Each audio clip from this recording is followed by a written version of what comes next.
My name is Peanut Butter Wolf. I really got into music probably, well, it's funny, this is for cartoons. I was watching cartoons and I remember there was a song, What's Going On by Marvin Gaye, and they would play it every morning before the cartoons.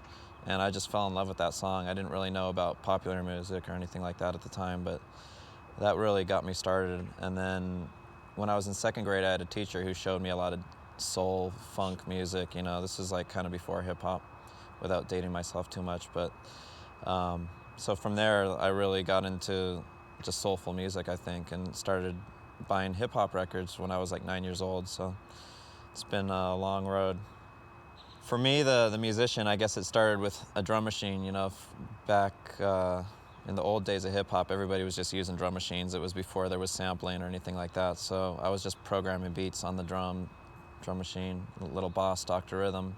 That's when I was like 14. So one of my friends borrowed a drum machine from his boy, and he was like, "Yeah, I want to be a rapper," you know. And so this guy, Miles Cool Breeze, he went by, and he wanted me to do his beats. And I always wanted to do music in some way. I mean, even before that, when I was 12, I would pretend like I was a radio DJ. You know, my friend and I, we had this top 100 countdown of our favorite songs of that year, you know, and we had hundreds of records. I mean, even at that age, like every weekend we were buying records. We were using our lunch money to buy records rather than, that's why I'm so skinny. I just never ate. I was just always buying records. Seriously, like, it was weird. I never had much confidence in anything I did other than music. With music, I was like, yeah, I'm the man. I'm always going to do it, you know. And I tried to convince my family and everybody. And my mom, her dad was a musician, you know, struggled his whole life. He carried refrigerators in the daytime, and then he played at the clubs at night. And she grew up seeing the trouble that he had, and you know, she was afraid of me going through that same path, but she always knew how important music was to me, so she still supported it. And you know, my parents just said, just get your college degree at least. And I remember my dad was like, there's only one Michael Jackson, you know, be careful, like.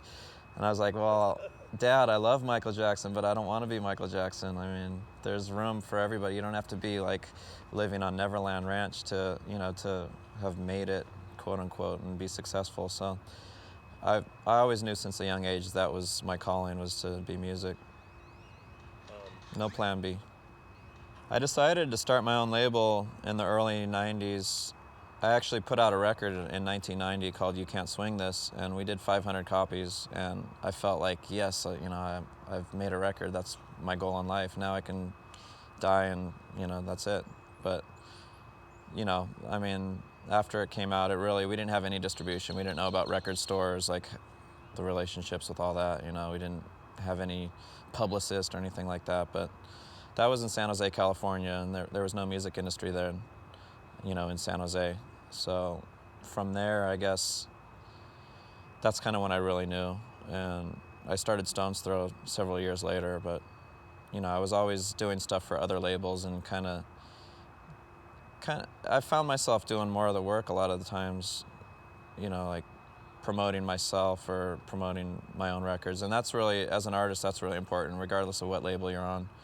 You know, you got to get yourself out there. Before Stone's Throw, I was in a group with an MC called Charisma, and he passed away, you know, at a really young age, 20 years old, and that really affected my life fully. I mean, you know, besides being my musical partner, he was my best friend. You know, we pretty much were spending all day long, every day together, 24/7, and it just hit me hard, you know. And I guess when I did start my label, I wanted the name to have some significance to him, but still be broad enough to the point where it just doesn't mean anything almost. But so Stone's Throw was something my mom, she was asking Charisma, or we were asking her where this, I don't even know what it was. We were just asking her how to get somewhere, and she's like, oh, that's just a stone's throw away. And that's like a saying that you read in textbooks, but you never actually hear somebody say, and we just thought it was funny. Like, we thought it was ridiculous, like my name. And so that just always stuck in my mind. You know, Charisma and I, we would always do mom jokes. I mean, Charisma went so far as to have my mom leave the greeting on his cell phone. Like, you know, my mom's voice, like, you've reached Charisma's cell phone, leave a message. And I was like, Mom, why'd you do that? You know, but we were always like trying to one-up each other with the mom jokes and stuff, even though, you know, we had a lot of love for each other's moms. No pun intended.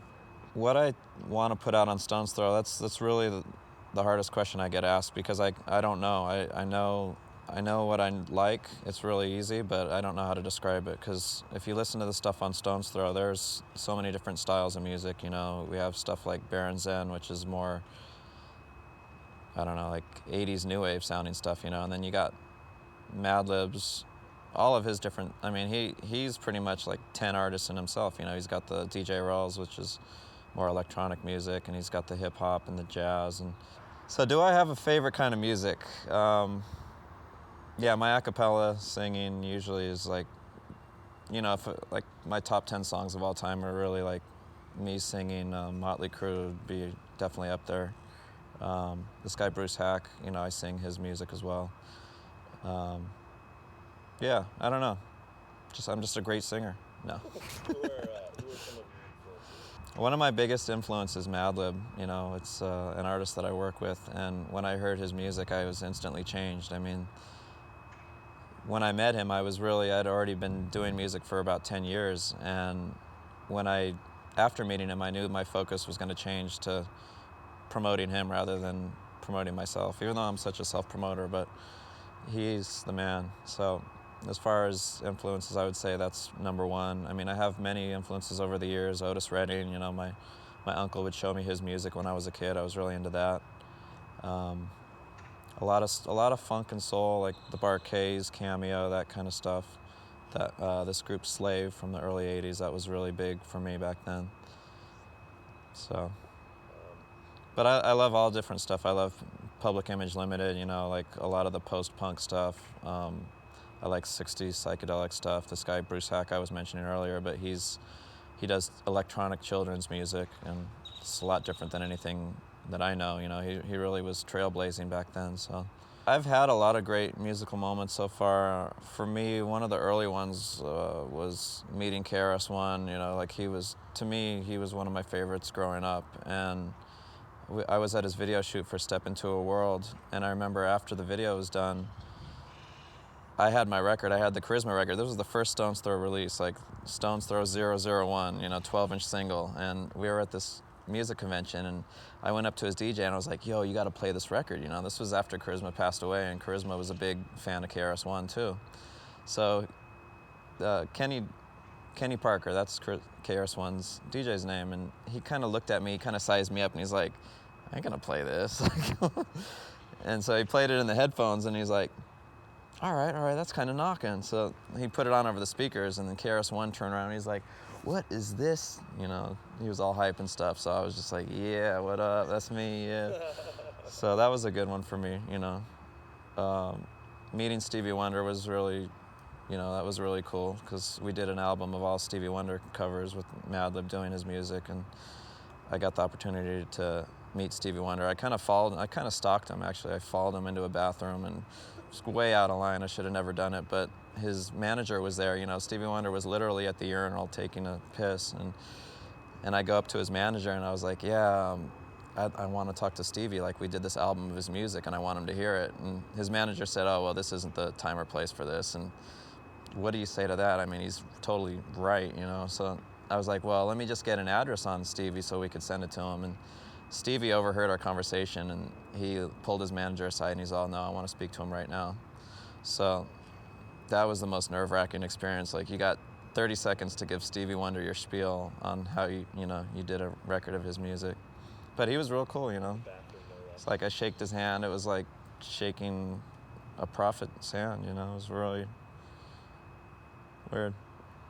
As far as my DJ sets nowadays, when I was using only vinyl, you know, I had to have everything worked out ahead of time, and it was difficult in a way that you can show up at a venue and the crowd's totally into something different than you think they would be, you know. So I have been integrating the computer a lot in my DJ sets lately, and you basically have I have 6,000 songs at my fingertips now, you know, whereas before I had 50 records and a bad back, you know. So now a lot of it is a lot more freestyle. It depends. Like tonight, the show I'm doing, I'm only going to spin for 25 minutes, so I want to make sure every minute is thought out and stuff. So I do have stuff planned out, but when I'm DJing like 2-hour, 3-hour sets, then no, it's all freestyle.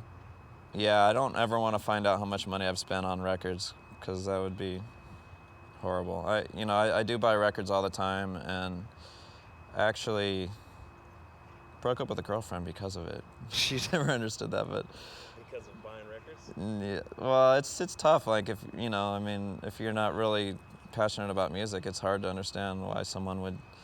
I came back from Japan with a box this big, and I spent over $1,000 or whatever. I don't know, but she picked me up from the airport, and she was just heartbroken. Like, what are you doing? Like, you're never gonna be able to buy a house. Like, but to me, like, the records is my house. I mean, that's what has gotten me to where I am today, is listening to music all the time. I mean, Madlib, he listens to music 24/7. He's always buying new records, and he does it because he likes music, not to try to keep up with anybody or anything like that. It's just a genuine love of music.